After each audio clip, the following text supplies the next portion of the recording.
Iddo Netanyahu is an Israeli physician, author, and playwright. He came to Azerbaijan to attend the premiere of his play Meaning in Baku. Mr. Iddo Netanyahu will share his views about this play, Israel-Azerbaijan relations, and several other issues. Hello, Mr. Iddo Netanyahu. Welcome, and thank you for joining our program. Glad to be here. So my question is, first question is about that. Your Holocaust-themed play is staged in Azerbaijan for the first time. Yes. And first of all, share your views in this regard. Who was the initiator to stage this play in Baku, and how do you evaluate this initiative? I got an email from the director, Ilgar Safat. He happened to have read a play of mine, a different play, that he got from a well-known Russian author when he visited Israel. And he was very impressed and asked me, well, I think I'm staging I want to stage this play, but do you have other plays translated into Russian that you can send me? So I sent him two other plays. One of them is this play Meaning, and he said, you know what, this theme is so important to me, I'd like to stage it first. And that's how we came to stage Meaning.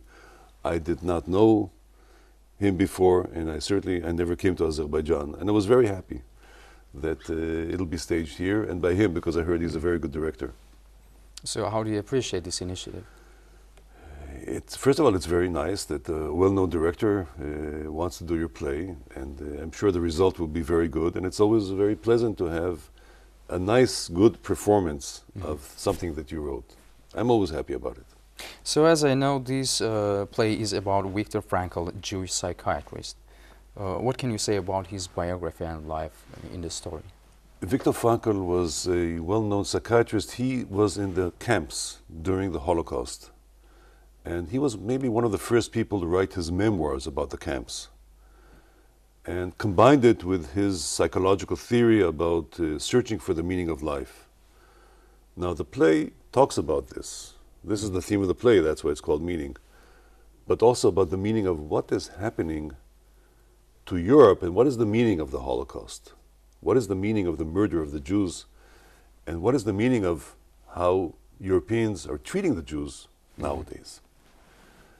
So the play goes back and forth between the Holocaust and 16 years later in a clinic of Viktor Frankl in Vienna, when this woman comes to him and wants to understand what's going on because her child, who is half Jewish, is being harassed by his classmates. And that is the clash in the play about Viktor Frankl's idea of changing, trying to improve the human soul, and this woman who says, well, it hasn't changed anything, and look at reality, but Viktor does not want to accept the reality as it is. So there's a clash, I would say similar to the clash that is going on now in the West, certainly, between two modes of thought. As you know, the anti-Semitism is rising in the world against the Jews, and even in some European countries, the anti-Semitism is so bad that Jews want to leave.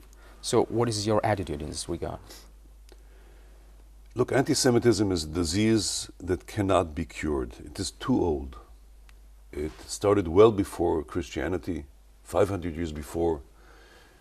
So we're talking about a disease that has been now 2,500 years of age. It has penetrated, this prejudice against the Jews has penetrated the European soul to such an extent, and from Europe it has spread also elsewhere, that to think that it can be eradicated is, I would say, unrealistic thought. Now, we have to fight against it, but early Zionists, those who thought about the creation of a Jewish state, understood that it cannot be liquidated, impossible. Which is why they said, no, the Jews cannot stay in Europe. They have to leave Europe and create their own state, the state of Israel. Now in Europe right now, yes, it's going up. Yeah. Like it has many times. It goes up and down, and sometimes there are periods of quiet. In Germany too, there were periods of quiet. Even in UK? Everywhere. In the UK was Britain was the first country who banished the Jews from their country in Europe. The first country in the world, before Spain. So sometimes it goes up, sometimes it goes down. So UK had periods of very strong anti-Semitism, had periods of very quiescent anti-Semitism. This is the way it is everywhere. And right now there is a rise of anti-Semitism among the Europeans, and also because of the immigration into Europe. It's being fueled by that as well. We can fight it, we can speak against it, that's fine. But there is no solution, and there will not be a solution. And from our point of view, the only solution for a Jew, a particular Jew, and for his children and grandchildren, is to leave, to come to live in your own country, which is Israel. So as you may know, the Jews have lived in the territory of Azerbaijan for over 2,600 years. But unlike Europe, there has never been any harassment program against Jews in our country. So how do you evaluate the situation of tolerance and multiculturalism in our country? I would say Azerbaijan can serve as an example to other countries, a great example of how this can be done. Of tolerance, of the willingness to accept. There have been such countries. Holland at one time showed how can accept, it gave Jews the rights. Only country in Europe that allowed them to flourish at a certain point of time. So certainly, but this also has to do with I'm sure, with the Azeri culture of acceptance, lack of prejudice. It does not mean that it can be translated into France. But it doesn't mean that it can be translated into Russia. This is something that is peculiarly Azeri, and Azerbaijan should be commended, and its people should be commended for how they treat the Jews, absolutely. But is that a solution for other countries?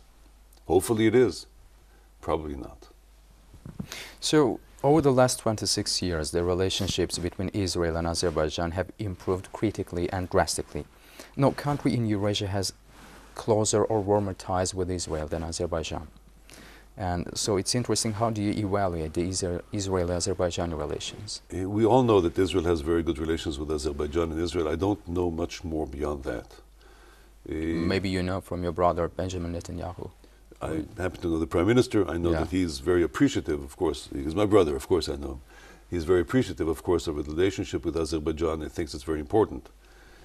But I think beyond the relationship of governments, beyond maybe military cooperation, beyond economic cooperation, I think what we're doing here and what Iddo, the director, is doing is to try to bridge also, make a cultural bridge and expose Azerbaijani culture to Israel and to expose Israeli culture to Azerbaijan. From this point of view, I hope it succeeds. So what can you say about the attitude of Jews to Azerbaijanis in Israel? The Israelis view Azerbaijan very positively, because we know that it views us positively, and we always look for countries that like us, you know. So, but I think more and more Israelis are coming to visit Azerbaijan. I know it's sort of becoming one of the places where Israelis want to come and visit, and I think this will increase much more in the years to come. So, Mr. Iddo Netanyahu, thank you very much for participating in our program and receiving our invitation. Thank you very much. Thank you very much. Yeah. Iddo Netanyahu was an Israeli physician, author, and playwright. Thank you. Stay with us.